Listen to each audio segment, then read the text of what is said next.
اعوذ باللہ من الشیطان الرجیم بسم اللہ الرحمن الرحیم۔ سورہ نساء مکمل ہوئی۔ اب اللہ کا نام لے کر اس گروپ کی جو آخری صورت ہے، اور یہ نوٹ کر لیجئے کہ جو ہمارا منزلوں کا میں نے نظام آپ کو بتایا تھا، پہلی منزل ختم ہو گئی ہے۔ یہ سورہ مائدہ سے المنزل 2 یہ شروع ہو رہی ہے، المنزل 2 دوسری منزل شروع ہو گئی۔ لیکن جو مکی اور مدنی صورتوں کے گروپ ہیں وہ ابھی ختم نہیں ہوا۔ پہلا وہ تو یہ کہ مکی صورت سورہ فاتحہ، مدنی کا ایک گروپ البقرہ اور آل عمران، دوسرا گروپ النساء اور المائدہ، المائدہ مل کر پھر جا کر جو گروپ ہے مکی مدنی کا وہ ختم ہوگا جبکہ مائدہ ختم ہوگی۔ سورہ مائدہ کا بھی تقریباً اسلوب وہی ہے کہ جو سورہ نساء کا ہے، لیکن یہ کہ یہاں زیادہ جو زور ہے وہ اہل کتاب پر ہے۔ جیسا کہ میں نے آپ کو بتایا تھا کہ یہ جو گروپ ہے پہلا ان صورتوں کا، اس کے 2 مضامین ہیں بنیادی۔ ایک شریعت اسلامی، شریعت اسلامی کا بلو پرنٹ ابتدائی خاکہ جو ہے وہ سورہ بقرہ میں، تکمیلی احکام اب اس میں آئیں گے۔ دوسرے اہل کتاب پر اتمام حجت اور آخری درجے میں دعوت، آخری فیصلہ کن باتیں جو ہیں وہ آپ کو اب ملیں گی اس سورہ مبارکہ میں۔ بسم اللہ الرحمن الرحیم۔ یا ایھا الذین آمنوا اوفوا بالعقود۔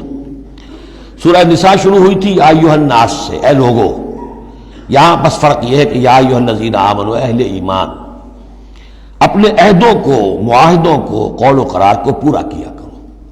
اب جو سمجھ لیجئے کہ سماجی زندگی جتنی انسان کی ہے وہ معاہدوں پر قائم ہے۔ Even marriage is a social contract. شادی کیا ہے؟ ایک معاہدہ ہے، ایک مرد ایک عورت کے مابین ساتھ رہنے کا، ساتھ زندگی گزارنے کا۔ اس کے کچھ حقوق ہیں، کچھ فرائض ہیں، بیوی کے حقوق، شوہر اور اس کے فرائض، اور شوہر کے حقوق اور اس کے فرائض، معاہدہ ہے۔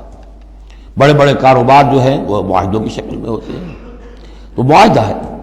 اور بھی سوشل کانٹریکٹس ہیں کہ جو ہمارے ہاں employer employee relationship is a contract, یا جو سیاسی نظام ہے، عہدے ہیں، مناصب ہیں، ان کی ذمہ داریاں ہیں، ان کے پریویلیجز ہیں، یہ آپ کی ذمہ داریاں ہیں، یہ آپ کے اختیارات ہیں۔ تو ایک ہی شے اگر پوری ہو جائے، اوفوا بالعقود، جو بھی عقد ہو، عقد کہتے ہیں گرہ کو، عقدہ کہتے ہیں، عقدہ گرہ۔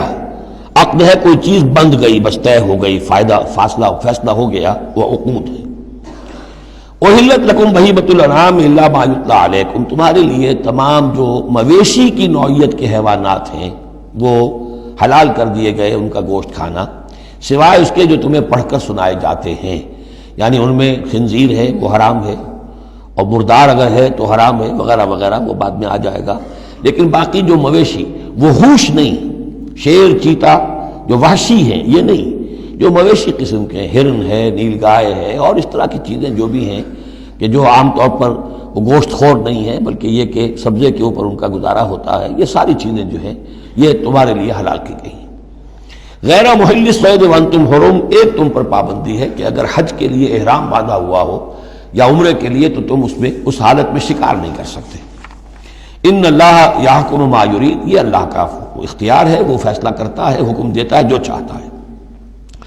یا ایھا الذین آمنوا لا تحلوا شعائر اللہ ولا الشہر الحرام ولا الہدی ولا القلائد ولا عامین البیت الحرام، اہل ایمان مت بے حرمتی کرو اللہ کے شعائر کی، مت حلال کر لیا کرو، بے حرمتی کر دیا کرو اللہ کے شعائر کی، اور نہ حرمت والے مہینوں کی، اور نہ ہدی کے جانوروں کی، جو جانور لے کے جائے جاتے تھے کعبے کی طرف حج کے لیے یا عمرے کے لیے ساتھ لے کر جاتے تھے، ولا القلائد، اور ان کے گلوں کے اندر پٹے ڈال دیے جاتے تھے علامت کے طور پر کہ اب یہ کعبے کی طرف جا رہے ہیں، ولا عامین البیت الحرام، اور نہ وہ حاجی لوگ کہ جو بیت حرام کی طرف چل رہے ہیں، قصد کر رہے ہیں، جا رہے ہیں۔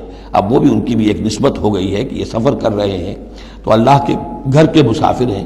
جیسے کہ وہاں آپ نے دیکھا ہوگا جو گئے ہیں کہ انہیں وہ کہتے ہیں مرحبا بضیوف الرحمن، کہ مرحبا ان لوگوں کو کہ جو رحمان کے مہمان ہیں، یعنی حاجی جو یہاں آئے ہیں وہ اصل میں اللہ کے مہمان ہیں، اللہ میزبان ہے۔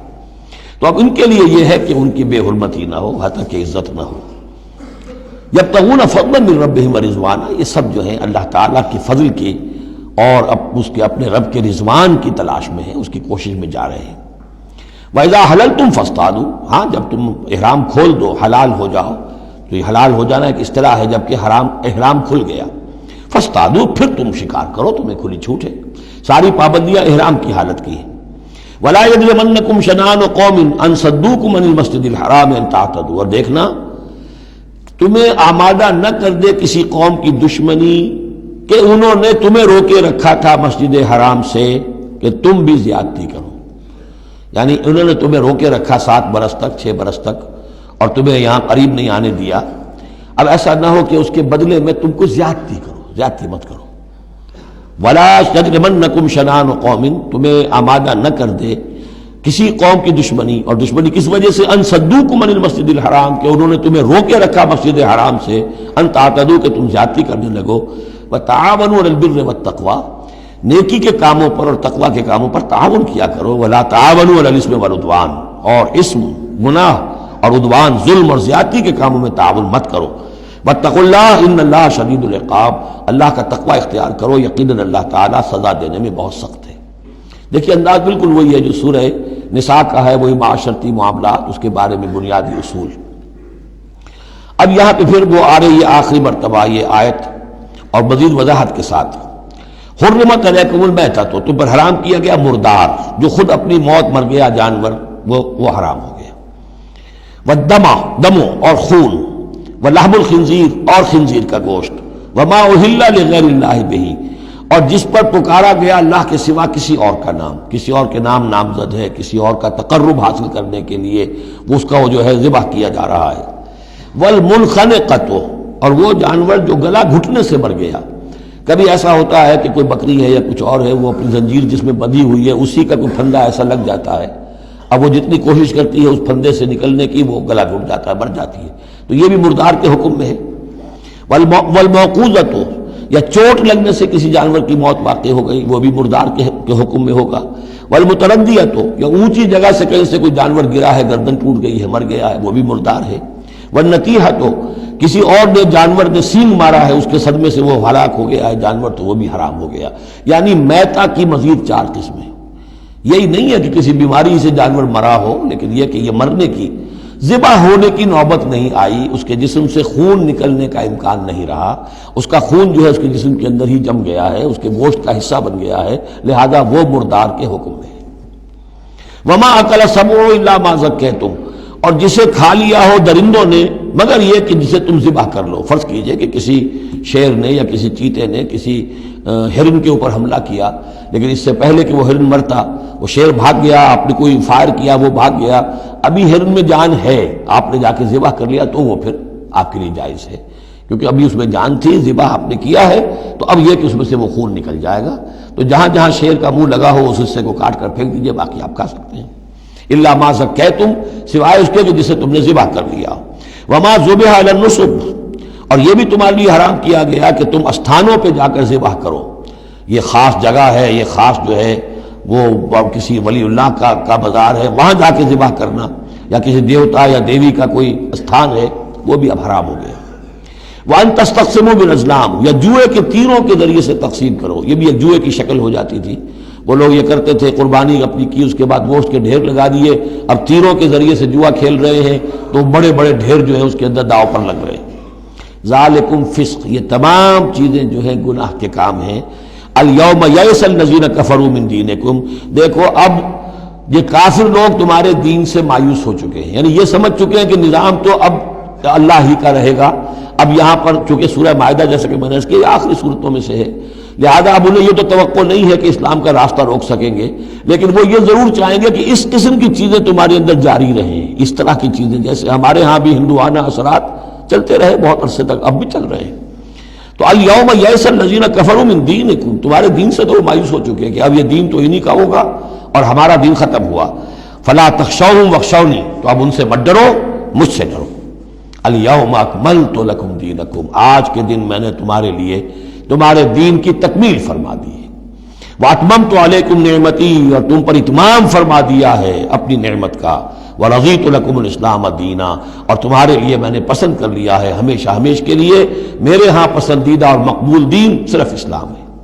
فمن اضطر فی مخمصۃ، اب یہ جو حکم دیا گیا تھا یہ چیزیں حرام ہیں، تو لیکن کوئی شخص اگر اضطرار میں آ جائے، شدید فاقہ ہے، بھوک ہے، جان نکل رہی ہے، غیر متجانف لاسم، اس میں گناہ کی طرف کوئی رجحان نہ ہو، کوئی شرارت دل کے اندر نہ ہو کہ میں نے واقعی یہ سور حرام ہے لیکن ذرا چکھ کے دیکھنا ہی ہے آج تو کیسا ہے، نہیں، جان پر بنی ہوئی ہے لیکن اس قسم کا خیال کوئی نہ ہو۔ فإن اللہ غفور الرحیم، تو اللہ تعالیٰ غفور اور رحیم ہے۔ یسألونک ماذا أحل لهم، اے نبی آپ سے پوچھتے ہیں کہ ان کے لیے کیا کچھ حلال ہے۔ قل أحل لكم الطیبات، تمہارے لیے سب پاکیزہ چیزیں حلال کر دی گئیں۔ وما علمتم من الجوارح مکلبین تعلمونہن مما علمکم اللہ، اور جو تم چھوڑتے ہو سدھاتے ہو شکاری جانوروں کو جنہیں تم چھوڑتے ہو شکار کے لیے، انہیں تم نے سدھایا ہے سکھایا ہے اس میں سے کہ جو اللہ نے تمہیں سکھایا ہے۔ فَكُلُوا مِمَّا أَمْسَكْنَا عَلَيْكُمْ، تو اب وہ اگر جا کر آپ نے کتا چھوڑا ہے، اس نے خرگوش کو پکڑ لیا ہے یا کسی اور جانور کو، فَإِنْ أَمْسَكْنَا عَلَيْكُمْ، اگر انہوں نے روکے رکھا ہے تمہارے لیے اس شکار کو تو اس کو کھاؤ۔ وَاذْكُرُوا اسْمَ اللَّهِ عَلَيْهِ، اس پر اللہ کا نام لو۔ وَاتَّقُوا اللَّهَ، اور اللہ تعالیٰ کا تقوی اختیار کرو۔